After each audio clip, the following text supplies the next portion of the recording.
नमस्कार, जी पंजाब हरियाणा हिमाचल आप देख रहे हैं। मैं हूं आपके साथ परमीत कौर वालिया। बुलेटिन की शुरुआत करेंगे अहम खबरों के साथ। यूपीएससी ने सिविल सर्विसेज 2020 का फाइनल रिजल्ट घोषित कर दिया है। सिविल सर्विस परीक्षा में शुभम कुमार ने टॉप किया है, तो वहीं जागृति अवस्थी महिलाओं में टॉपर रही हैं और ओवरऑल सेकंड रैंक हासिल किया है। अंकिता जैन ने परीक्षा में तीसरा स्थान हासिल किया है। इस बार टॉप 25 में 13 पुरुष हैं और 12 महिलाएं शामिल हैं। सिविल सर्विसेज परीक्षा 2020 में 761 उम्मीदवार पास हुए हैं, जिनमें 545 पुरुष और 216 महिलाएं शामिल हैं।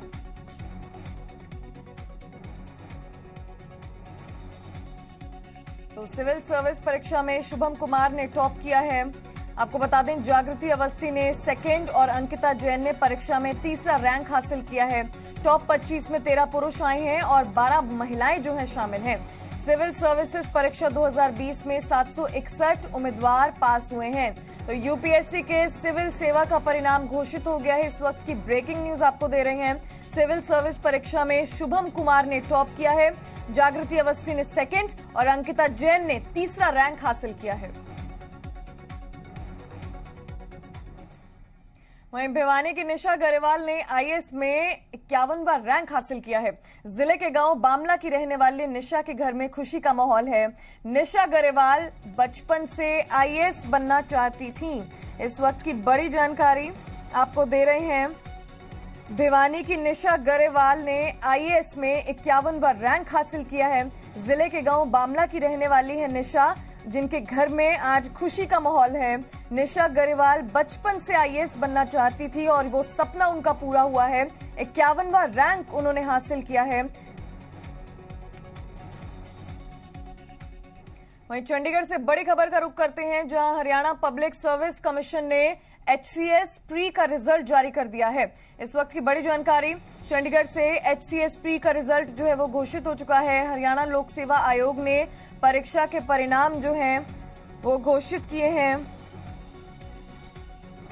चंडीगढ़ से बड़ी खबर, जहां हरियाणा पब्लिक सर्विस कमीशन ने एचसीएस प्री का रिजल्ट जो है वो जारी कर दिया है। एचसीएस प्री का रिजल्ट जारी कर दिया गया है। हरियाणा लोक सेवा आयोग ने परीक्षा परिणाम जो है वो जारी किए हैं। कुरुक्षेत्र में बीजेपी के कार्यक्रम का विरोध करने को लेकर हिरासत में लिए गए किसानों को जमानत पर रिहा कर दिया गया। मजिस्ट्रेट जयवीर रंगा ने बताया कि मामले में 24 लोगों को हिरासत में लेकर धारा 107 और 151 के तहत मामला दर्ज किया गया था। वहीं किसान नेता अमरीक सिंह ने कहा है कि 24 किसानों को अब छोड़ दिया गया है। अब किसान 27 सितंबर के भारत बंद में बढ़ चढ़कर हिस्सा लेंगे। ने प्रदर्शन किया, वहां पर हमारे 24 साथियों को पकड़ा गया था और एक पुलिस वाला हमारे को कह रहा था कि तुम हमारा कुछ नहीं बिगाड़ सकते। हमने उसको खुला चैलेंज किया था कि आप हमारे को रात नहीं रख सकते, आपको शाम को ही छोड़ना पड़ेगा। और उसी में अभी छोड़ दिया इन्होंने 24 के 24 हमारे साथियों को, और पूरे मान सम्मान के साथ छोड़ करके बाहर गए हैं। जो भारत बंद की काल है उसको भी हम बड़े सख्ताई से बंद करेंगे। सभी अभी पता लगा है कि बैंक वाले जो साथी हैं वो भी हमारी हड़ताल में शामिल होने जा रहे हैं, और दूसरे जो व्यापारी वर्ग है उनको भी हम रिक्वेस्ट करेंगे कि वो भी जो 27 तारीख को भारत बंद रखा गया उसमें हमारा सहयोग। कुरुक्षेत्र में बीजेपी के ओबीसी मोर्चा के कार्यक्रम के दौरान हुए बवाल पर सांसद और ओबीसी मोर्चा के राष्ट्रीय उपाध्यक्ष नायाब सिंह सैनी ने कहा है कि मेरे ऊपर हमला किसानों के वेश में कांग्रेसियों ने किया है। ओबीसी मोर्चा के प्रदेश अध्यक्ष कर्णदेव कंबोज ने कहा कि लोकतांत्रिक तरीके से हो रहे कार्यक्रमों का विरोध करने वाले किसान नहीं हो सकते, ये कांग्रेसियों की साजिश है।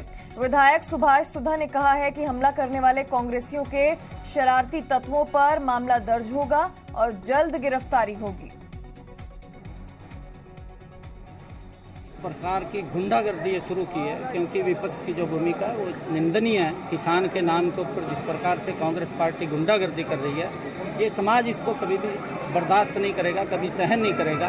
अरे आज से किसानों का कांग्रेस पार्टी ने कुछ नहीं किया, परंतु अगर नरेंद्र मोदी जी ने किसानों के हित में कुछ काम किए हैं वो भी बर्दाश्त इनको नहीं हो रहा है। वो क्यों इस प्रकार के काम कर रहे हैं, ये निंदनीय है। इसकी जितनी निंदा की जाए वो कम है। और ऐसे लोगों को चिन्हित करके, जैसा अध्यक्ष जी ने भी कहा है कि जिन लोगों ने इस प्रकार की गुंडागर्दी की है वो कभी बर्दाश्त नहीं होगी।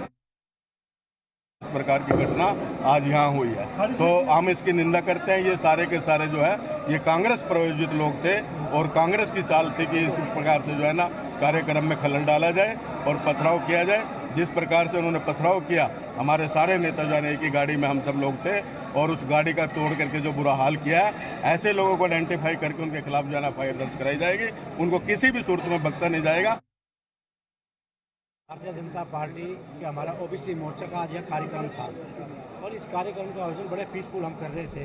और प्रजातंत्र में हर आदमी को अधिकार है कि कार्यक्रम में हमने बहुत रिक्वेस्ट करी तो यहाँ पर आके कुछ जो मैं कहूँगा कांग्रेस के शरारती तत्व जो है अपने आप को किसान कहते हैं, वो लोगों ने आकर किस प्रकार से यहाँ पर गुंडागर्दी करी अपने आप में एक देखने वाली थी। आज प्रजातंत्र के अंदर ऐसी व्यवस्था नहीं होनी चाहिए।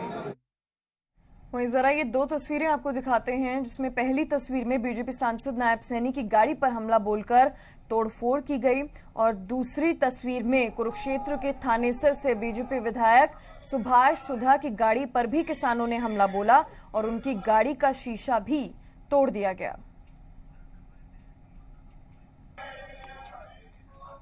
वहीं इसी खबर पर ज्यादा जानकारी देने के लिए दर्शन कैथ हमारे साथ जुड़ गए हैं। दर्शन, नेताओं की गाड़ी पर किसानों ने हमला बोला है। कल की ये तस्वीरें हैं जहां पर सांसद नायब सिंह सैनी की गाड़ी पर हमला हुआ और वहीं दूसरी तस्वीर भी आई जहां पर सुभाष सुधा की गाड़ी का शीशा तोड़ा गया। क्या कुछ जानकारी है? फिलहाल कोई गिरफ्तारियां हो पाई हैं क्या? बिल्कुल, देखिए कल ये जो मीटिंग रखी गई थी, ये सैनी समाज भवन में मीटिंग रखी गई थी और मीटिंग ये OBC मोर्चा के BJP की मीटिंग रखी गई थी, लेकिन यहाँ पर किसान अड़े हुए थे। किसानों को कहना था कि हम मीटिंग नहीं रखने दी जाएगी, लेकिन फिर भी किसान बाहर अड़ गए और यहाँ पर नारेबाजी करने लगे।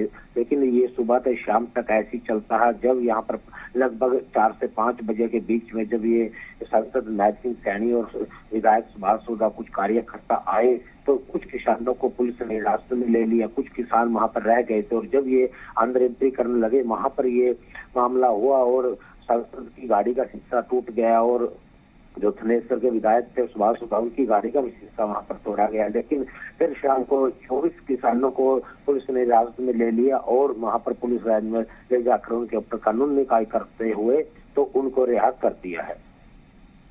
जी, बहुत बहुत शुक्रिया इस तमाम जानकारी के लिए। वहीं खबरों में बात करते हैं आगे। आज किसानों के मसीहा और पूर्व उप प्रधानमंत्री स्वर्गीय देवीलाल का 108वां जन्म दिवस है। जयंती के बहाने उनके खानदान में ताकत की जंग होगी।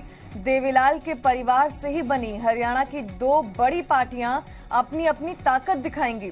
इंडियन नेशनल लोकदल आज जींद में सम्मान दिवस रैली करेगी, तो वहीं जननायक जनता पार्टी नूंह जिले के गांव हिलालपुर में दिल्ली मुंबई हाईवे पर देवीलाल की सबसे बड़ी प्रतिमा का अनावरण करेगी। देवीलाल के एक पोते अभय चौटाला इनेलो के राष्ट्रीय प्रधान महासचिव हैं, तो दूसरे पोते अजय चौटाला ने इनेलो से अलग होकर जजपा का गठन किया है। अभय चौटाला ने दावा किया है कि जींद रैली में प्रकाश सिंह बादल, मुलायम सिंह यादव, फारूक अब्दुल्ला समेत कई बड़े नेता शिरकत करेंगे, जबकि मुख्य वक्ता के तौर पर पूर्व CM ओम प्रकाश चौटाला मौजूद रहेंगे। अभय चौटाला ने यह भी कहा कि देश की जनता बदलाव चाहती है। तो आपको बता दें कि आज स्वर्गीय देवीलाल का 108वां जन्मदिवस है और जयंती इसी जन्मदिवस को लेकर इंडियन नेशनल लोकदल आज जींद में सम्मान दिवस रैली करेगी, तो वहीं जननायक जनता पार्टी जो है वो नूंह जिले के गांव हिलालपुर में दिल्ली मुंबई हाईवे पर देवीलाल की सबसे बड़ी प्रतिमा का अनावरण करेगी।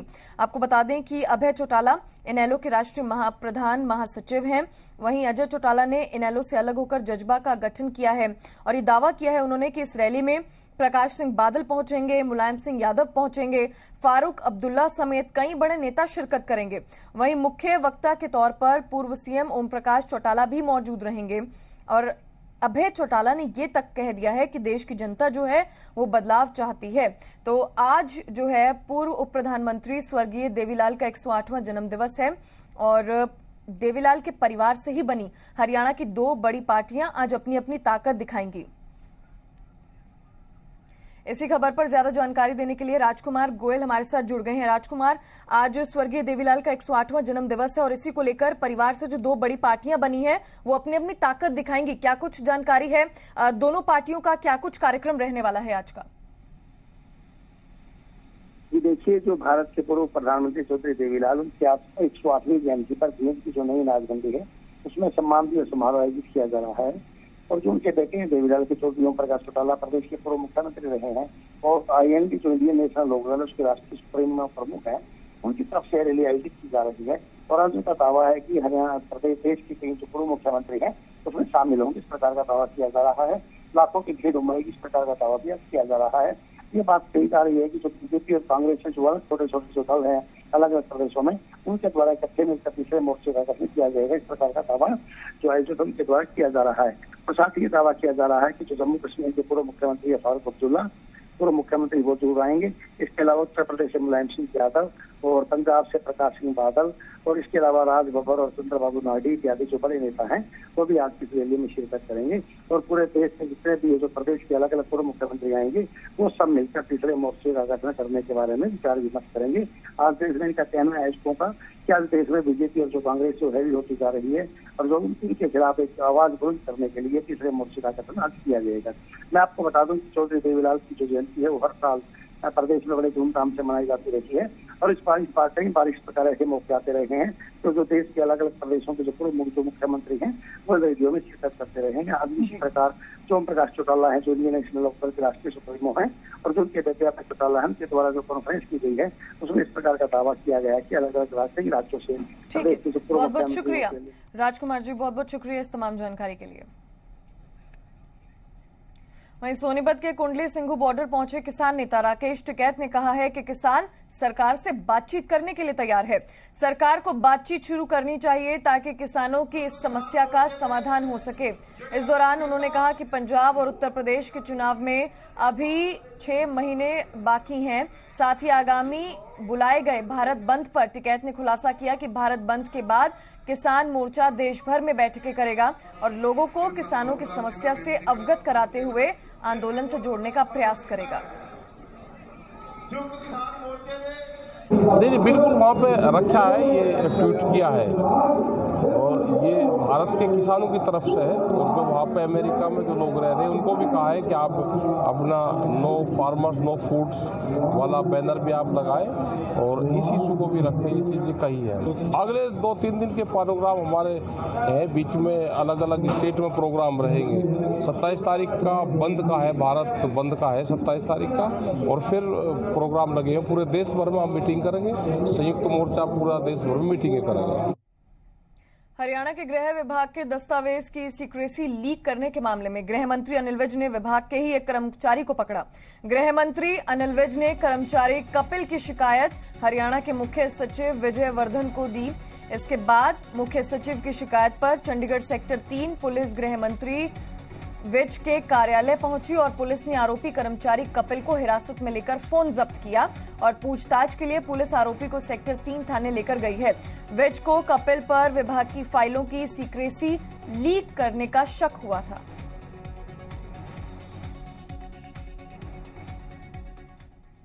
हरियाणा के कैबिनेट मंत्री रणजीत सिंह चौटाला ने थर्ड फ्रंट बनाने की चर्चाओं पर कहा कि अब देश 2 पार्टी सिस्टम की ओर अग्रसर हो चुका है। ऐसे में तीसरे मोर्चे का गठन कभी भी कामयाब नहीं होगा। इससे पहले भी कई बार तीसरे मोर्चा गठित हुआ है लेकिन कुछ ही समय में बिखर गया। देश की जनता समझ चुकी है कि जब जब खिचड़ी सरकार बनेगी देश का विकास रुकेगा, इसलिए जनता ने 30 साल बाद बीजेपी सरकार को बहुमत दी है। ऐसे में तीसरे मोर्चे के गठन जैसी कोई भी बात संभव नहीं है। ममता बनर्जी वेस्ट बंगाल से कोई नहीं मानेगा, स्टालिन साउथ से उसे कोई नहीं मानेगा। अब यहाँ जो रह गए उसमें फिर आपका रह गया केजरीवाल रह गए, उसके बाद हमारे ओम प्रकाश जी रह गए, चिराग पासवान रह गए, फिर उसके बाद तेजस्वी यादव रह गए, आपका अखिलेश यादव रह गए, झारखंड मुक्ति मोर्चा रह गया, आसाम गण परिषद रह गया। इतनी पार्टियों को मिले जुले गठजोड़ को लोग पसंद नहीं करते। देश की जो एक गति होती है जो जीडीपी है वो रुक जाता है, देश उससे बर्बाद होता है, देश की अर्थव्यवस्था चरमरा जाती है, खत्म हो जाता है। चलिए अब बात करते हैं हिमाचल की, जहां केंद्रीय वाणिज्य और उद्योग मंत्री पीयूष गोयल के हिमाचल दौरे का आज दूसरा दिन है। शिमला पहुंचे केंद्रीय मंत्री आज शिमला में प्रधानमंत्री गरीब कल्याण अन्न योजना के कार्यक्रम में शिरकत करेंगे। इसके अलावा 26 सितंबर को वे कुल्लू मनाली जाएंगे। पीयूष गोयल अटल टनल का दौरा भी करेंगे। पीयूष गोयल कुल्लू में अटल सदन में एक हथकरघा प्रदर्शनी में भाग लेंगे और शिल्पकारों से संवाद करेंगे।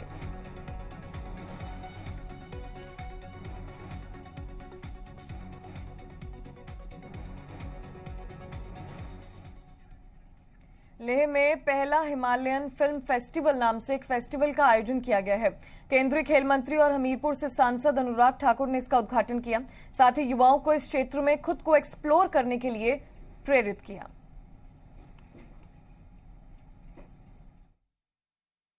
पहला हिमालयन फिल्म फेस्टिवल का उद्घाटन किया जाएगा।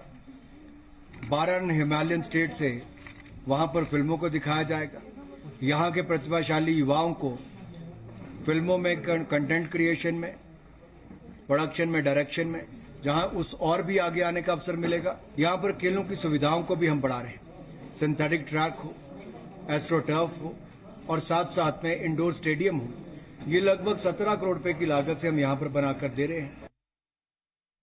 हिमाचल प्रदेश के जनजातीय जिला लाहौल स्पीति के बेहद दुर्गम क्षेत्र काजा में समुद्र तल से 12,500 फीट की ऊंचाई पर विश्व का सबसे ऊंचा इलेक्ट्रिक वाहन चार्जिंग स्टेशन तैयार हो गया है। 2 महिलाओं ने 2 इलेक्ट्रिक स्कूटी से मनाली से काजा का सफर तय किया। यह रास्ता दुनिया के सबसे खतरनाक रास्तों में से एक माना जाता है, जहां अमूमन गाड़ियां हाफ जाती हैं, लेकिन दोनों महिलाओं ने इलेक्ट्रिक स्कूटी से पहली बार काजा का सफर तय किया। इस मौके पर एसडीएम काजा महेंद्र प्रताप सिंह ने बतौर मुख्य अतिथि शिरकत की। एसडीएम ने कहा कि काजा में इलेक्ट्रिक वाहनों का चार्जिंग स्टेशन स्थापित होने से काफी फायदा होगा। ये ग्रीन पर्यावरण के लिए भी सार्थक साबित होगा। अब जो पर्यटक इलेक्ट्रिक वाहनों से स्पीति घूमना आना चाहते हैं वो आसानी से आ सकते हैं। अब उन्हें अपनी गाड़ियों के चार्जिंग की चिंता नहीं सताएगी। अब काजा में चार्जिंग स्टेशन में अपने वाहन आप चार्ज कर सकेंगे। यहां पर 2 इलेक्ट्रिक स्कूटी ट्रायल के लिए दी गई है, जिसे निजी कंपनी ने स्थापित किया है। बहुत ही खुशीजनक और बहुत ही संतोषजनक और बहुत ही स्ट्रेंज चीज़ है, जो कि ये 2 जो लेडीज़ हैं, ये टीवीएस जो इलेक्ट्रिकल व्हीकल हैं, इन 2 को मनाली से काजा ड्राइव करके लाएंगे। वर्ल्ड का हाईएस्ट हमारे पास जो काजा है बेसिकली, जो कि 12,500 फीट पे है। यहाँ पे अगर हम चला सकते हैं तो आप भी शहरों में जहाँ के प्लेन एरियाज़ हैं, इन व्हीकल्स को अडॉप्ट करके हमारे वातावरण को बचा सकते हैं। हमीरपुर में राष्ट्रीय रिवर राफ्टिंग चैंपियनशिप का आयोजन होने जा रहा है। 4 से 8 अक्टूबर तक नादौन में नेशनल चैंपियनशिप का आयोजन होगा। इस प्रतियोगिता के लिए सरकार ने 28 लाख रुपए स्वीकृत किए हैं। World river rafting federation, Indian river rafting federation, पर्यटन विभाग और जिला प्रशासन द्वारा मेगा इवेंट करवाया जा रहा है। नादौन में आयोजित प्रेस वार्ता में डीसी हमीरपुर देव श्वेता बनिक ने ये जानकारी दी है। एचआरटीसी के उपाध्यक्ष विजय अग्निहोत्री ने 28 लाख स्वीकृत करने के लिए मुख्यमंत्री जयराम ठाकुर का आभार व्यक्त किया है।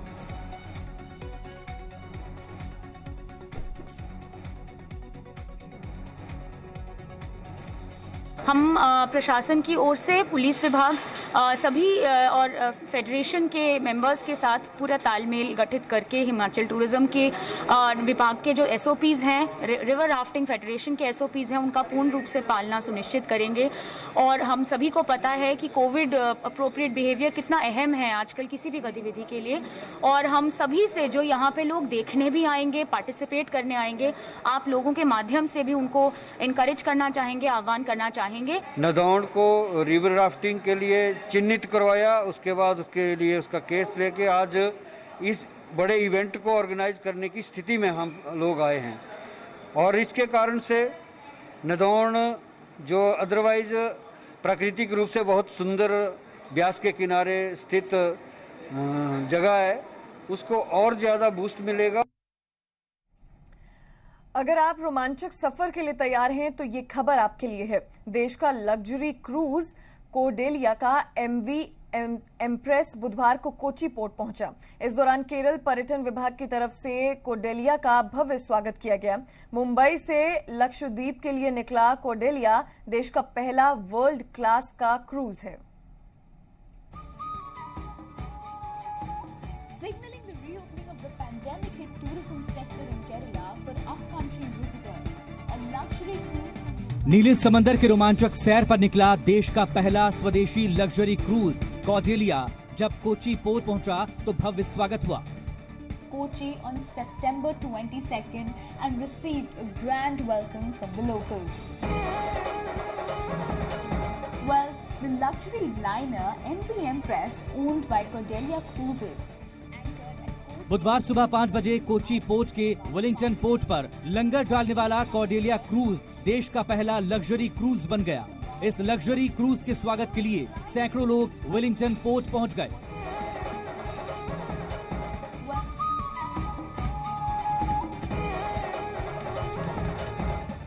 स्थानीय लोग संगीत और सांस्कृतिक कार्यक्रमों के जरिए कोडेलिया क्रूज का भव्य स्वागत किया गया।